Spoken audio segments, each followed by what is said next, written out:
अस्सलाम वालेकुम dear learners. आज हमारा टॉपिक है atomic number and mass number. Electron, protons और न्यूट्रॉन्स को हम कहते हैं fundamental particles of all type of matter. In other words अगर हम बात करें तो एटम जो है, एलिमेंट्स के एटम जो है वो प्रेजेंट होते हैं वर्ल्ड में, जिसके अंदर सेम इलेक्ट्रॉन्स, प्रोटॉन्स और न्यूट्रॉन्स होते हैं।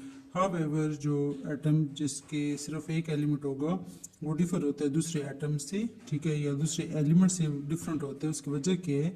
क्योंकि उसके अंदर different number of fundamental particles होते हैं। उसमें different number of fundamental particles का मतलब है कि उसमें इलेक्ट्रॉन, प्रोटॉन्स और न्यूट्रॉन्स की जो क्वांटिटी है, स्ट्रेंथ है, वो वेरी करती है, चेंज होती है। फिर नंबर ऑफ जो प्रोटॉन्स हैं वो एटम ऑफ एन एलिमेंट में हमेशा फिक्स्ड होते हैं, उसको एटॉमिक नंबर कहते हैं। नंबर ऑफ प्रोटॉन्स फिक्स होते हैं। फंडामेंटल पार्टिकल्स के 3 टाइप्स हैं, electron, protons, neutrons. Number of protons जो कि एलिमेंट मिलकर बनाते हैं ना, एटम से एटम्स मिलकर एलिमेंट बनाते हैं, एलिमेंट मिलकर कंपाउंड बनाते हैं। तो जो एटम्स होते हैं एलिमेंट के वो फिक्स्ड होते हैं, उसको एटॉमिक नंबर कहते हैं। तो उसके बाद नेक्स्ट है कि सिंस जो एटम होता है एज अ होल अगर हम देखें तो इलेक्ट्रिकली न्यूट्रल होता है। उसकी प्रॉपर्टीज़ हैं कि एटम किस तरह का होता है, as a whole electrically neutral होते हैं। नंबर ऑफ इलेक्ट्रॉन्स जो एटम में प्रेजेंट होते हैं वो सेम होते हैं एज नंबर ऑफ प्रोटॉन। अभी तक हम पहले एक की बात कर रहे थे, फंडामेंटल पार्टिकल प्रोटॉन की बात कर रहे थे। अब हम फंडामेंटल पार्टिकल इलेक्ट्रॉन्स की बात कर रहे हैं। तो प्रोटॉन और इलेक्ट्रॉन्स का नंबर सेम, इलेक्ट्रॉन और प्रोटॉन्स का नंबर सेम होता है। एटॉमिक नंबर जो एलिमेंट का है उसको हम जी से रिप्रेजेंट करते हैं या जेड से। जो एटॉमिक नंबर होता है एलिमेंट का वो यूनिक होता है टू दैट एलिमेंट। फिर एलिमेंट को हम उसी नंबर के जरिए से आइडेंटिफाई करते हैं कि ये एलिमेंट होगा। पीरियोडिक टेबल में जो एलिमेंट्स हैं वो असेंडिंग ऑर्डर में अरेंज हैं। आपको पता है 2 टाइप ऑफ ऑर्डर होता है, असेंडिंग और डिसेंडिंग। तो इसमें जो एलिमेंट्स हैं वो असेंडिंग ऑर्डर में अरेंज होते हैं of their atomic number. Total number of protons और न्यूट्रॉन्स जो एटम में प्रेजेंट होते हैं ऑलमोस्ट वो टोटल मास बनाते हैं। मतलब प्रोटॉन और न्यूट्रॉन को हम कलेक्टिवली कहेंगे कि इन दोनों की वजह से एटम का टोटल मास बना होता है। इसको न्यूक्लियन नंबर कहते हैं या मास नंबर कहते हैं। मास नंबर की 2 टर्म्स है, मास नंबर भी है और उसको न्यूक्लियन नंबर भी कहते हैं। फिर इसको ए से रिप्रेजेंट करते हैं। एटॉमिक नंबर को जी से रिप्रेजेंट करते हैं, मास नंबर को ए से रिप्रेजेंट करते हैं। जो मास होता है इलेक्ट्रॉन का वो स्मॉल होता है और उसको फिर मास नंबर में इंक्लूड नहीं करते, ठीक है, इसलिए इसको इग्नोर कर देते हैं। न्यूट्रॉन और प्रोटॉन को कंसीडर करते हैं। इलेक्ट्रॉन को मास स्मॉल होता है, निग्लिजिबल होता है, इसलिए उसको बॉदर ही नहीं करते। जस्ट लाइक एटॉमिक नंबर जो एटम होते हैं एलिमेंट के वो भी आइडेंटिफाई करते हैं मास नंबर के बेस पे। हमने पहले देखा कि एटॉमिक नंबर के बेस पे हम आइडेंटिफाई करते हैं कि ये एलिमेंट होगा, तो मास नंबर के बेस पे भी हम मास नंबर को भी बेस बनाकर हम एटॉमिक नंबर की तरह मास नंबर को भी बेस बना के हम एलिमेंट को आइडेंटिफाई करते हैं। फॉर एग्जांपल जो नंबर ऑफ प्रोटॉन है ऑक्सीजन के अंदर वो 8 है, तो उसका एटॉमिक नंबर 8 है। लेकिन जो टोटल नंबर ऑफ प्रोटॉन और न्यूट्रॉन है वो इसके 16 हो जाएंगे। इस तरह मास नंबर इसका 16 है। जो इन्फॉर्मेशन है अबाउट एटॉमिक नंबर और मास नंबर वो ऑफन उसमें हम इंक्लूड करते हैं symbol of an element. Atomic number होता है उसको लेफ्ट सबस्क्रिप्ट में लिखते हैं, जबकि मास नंबर को लेफ्ट सबस्क्रिप्ट में लिखते हैं। सो ऑक्सीजन एटम को सिम्बलाइज करेंगे O8 16। सिमिलरली जो कार्बन एटम है उसको C6 12 और 6 प्रोटॉन्स और 6 न्यूट्रॉन है। इसमें 6 प्रोटॉन और 6 न्यूट्रॉन है, कलेक्टिवली 12 बन जाएगा और 6 का एटॉमिक नंबर है। जो नंबर ऑफ न्यूट्रॉन n है, ठीक है, वो प्रेजेंट होता है एटम में, उसको हम कैलकुलेट करते हैं एटॉमिक नंबर जी के जरिए से और मास नंबर के जरिए से। या for example number of neutron find out करने हैं तो A माइनस जी हो जाएगा। ए क्या था हमारे पास मास नंबर है, जी हमारे पास एटॉमिक नंबर है। तो मास नंबर में से एटॉमिक नंबर को माइनस करेंगे तो n मिल जाएगा। Number of neutron in sulphur atom कितने हैं, सिम्बलाइज करते हैं सल्फर को S से, ठीक है, तो S16 32। तो उसको हम कह सकते हैं कि 32 माइनस 16, तो इसका एटॉमिक जो मास है वो 16 आ जाएगा। सैम्पल एग्जाम्पल है, calculate the number of neutrons, protons and electron in barium 56 137। तो सोल्यूशन में क्या है, each barium atom will have 56 proton 56 electron. तो जो नंबर ऑफ न्यूट्रॉन है बेरियम में उसको हम कैलकुलेट करेंगे n equal to A minus Z. तो यहाँ पे 137 है, जैसे हम देखा था A माइनस जी करते होते हैं, तो 137 में से 56 माइनस करेंगे तो 81 आ जाएगा। सो जो हर बेरियम में 137 56 में उसमें 81 न्यूट्रॉन है, हमारे पास 81 है, 81 न्यूट्रॉन है, 56 प्रोटॉन्स हैं, ठीक है, और 56 ही इलेक्ट्रॉन्स हैं, क्योंकि हमने देखा था कि जो प्रोटॉन्स और इलेक्ट्रॉन्स होते हैं इनका नंबर सेम होता है। ओके, पेज नंबर 23 आप लोगों ने रीड किया। अब देखते हैं पेज नंबर 24 पे क्या है। ये आपके पास एक एक्टिविटी टाइप है कि कैलकुलेट करना खुद ही number of neutron, proton and electron in the following atom PT और एमएन। इसमें आइसोटोप एंड देयर मैसेज हैं, आइसोमीन सेम होते हैं देयर मैसेज। तो जो एटम होते हैं एलिमेंट के वो नेसेसरली सेम एटॉमिक नंबर होते हैं, लेकिन उसमें मैस नंबर डिफरेंट होते हैं। वो डिपेंड कर रहे होते हैं कि न्यूट्रॉन कितने प्रेजेंट है न्यूक्लियस में, मतलब डिपेंडेंट होते हैं न्यूक्लियस के ऊपर कि उसमें कितने होंगे। ये अब आप लोगों के लिए ईजी हो जाएगा इसको देखना। थोड़ा सा एडजस्ट कर रही हूँ बुक को मैं कैमरा फ्रेम में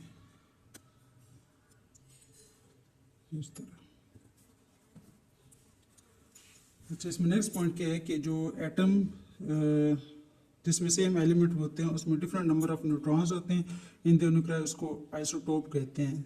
आइसो मीन सेम होते हैं, तो सेम एलिमेंट है, डिफरेंट क्या उसमें नंबर ऑफ न्यूट्रॉन्स हैं, तो उसको हम आइसोटोप्स कहते हैं। फॉर एग्जांपल जो एलिमेंट कार्बन के है उसके 3 आइसोटोप्स हैं, ठीक है। एटम में 6, 7 और 8 न्यूट्रॉन्स होते हैं इनके न्यूक्लियर में, तो इसके आइसोटोप्स कितने बनेंगे? C6 C6 C6। अब यहाँ पे ऊपर जो ये नंबर वेरी कर रहे हैं क्योंकि हमने पढ़ा है कि सेम एलिमेंट होते हैं, ठीक है, डिफरेंट नंबर ऑफ न्यूट्रॉन्स होते हैं, तो 14 12 13 14 आ जाएंगे।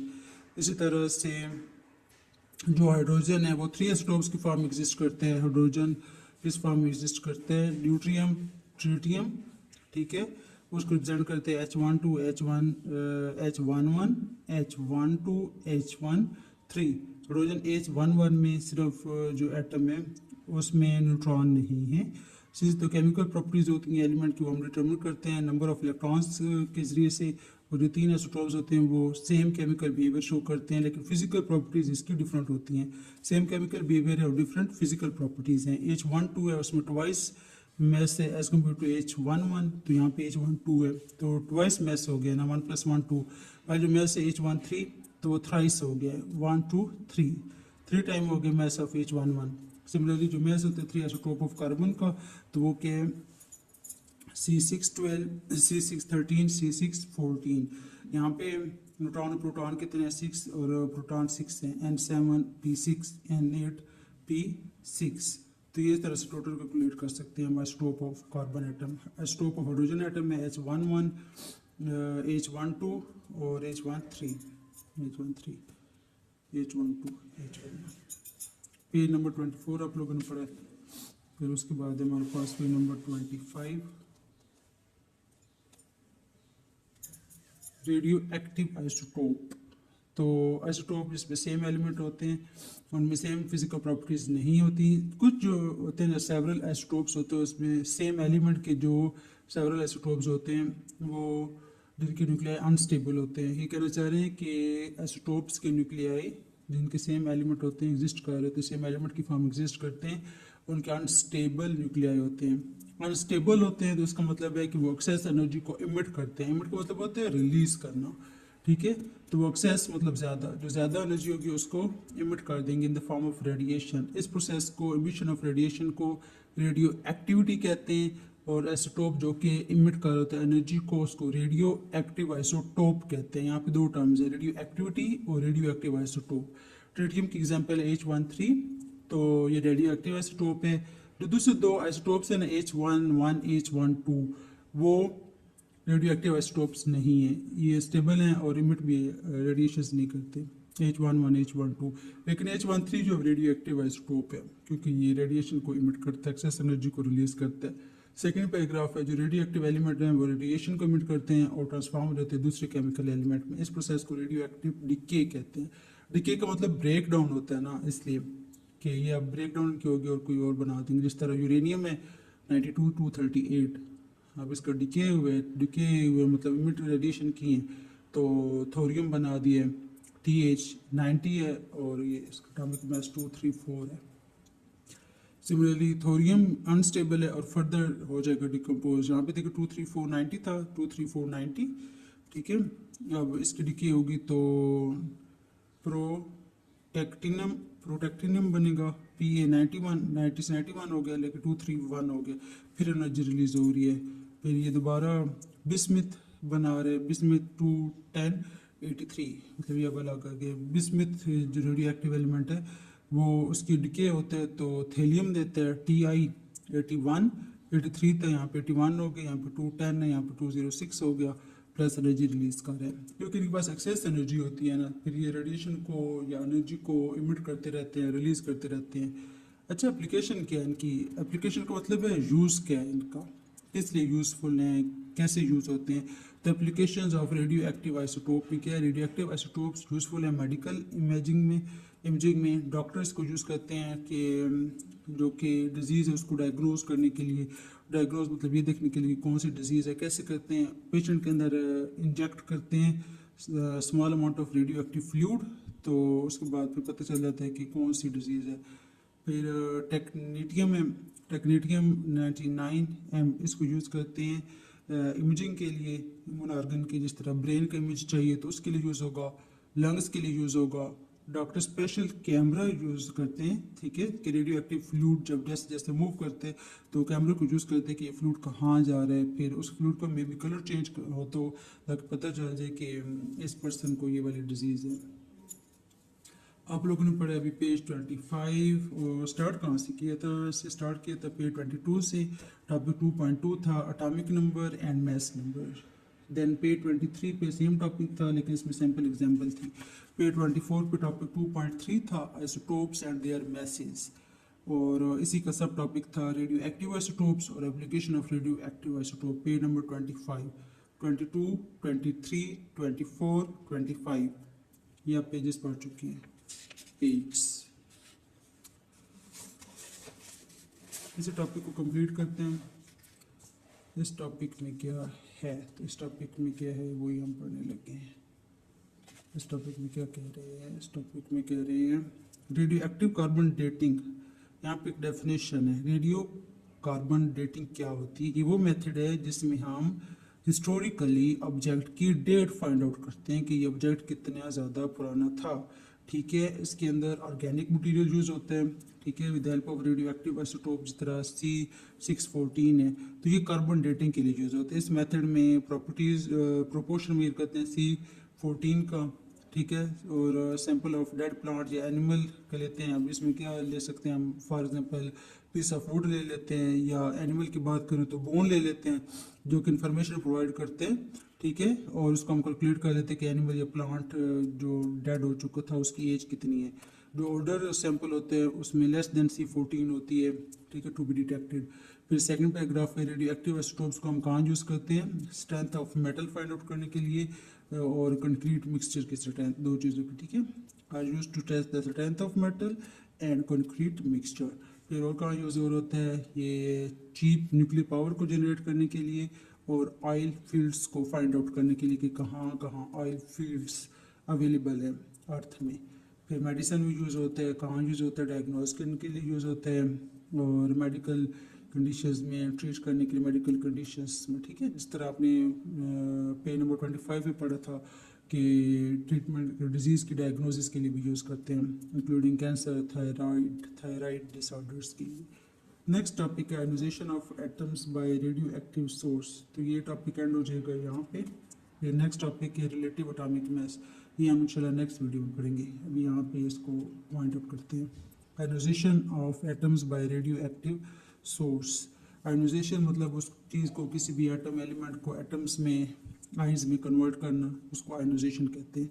तो रेडिएशन क्या कर रही होती हैं? ये इमिट करती हैं रेडियो एक्टिव सोर्स, ठीक है, और उसकी वजह से एटम आयोनाइज हो जाता है। फॉर एग्जांपल जो रेडिएशन इमिट कर होते हैं रेडियो एक्टिव एलिमेंट रेडियम -226, ठीक है, ये क्या करता है? ये इलेक्ट्रॉन को रिमूव कर होता है, ठीक है, एटम में से। हाउएवर जो ये आयोनाइजिंग रेडिएशन है उनमें इनफ एनर्जी होनी चाहिए ताकि वो टाइटली बाउंड इलेक्ट्रॉन को ऑर्बिट में से, ठीक है, एटम के ऑर्बिट में से उसको रिमूव कर सके, रिलीज कर सके।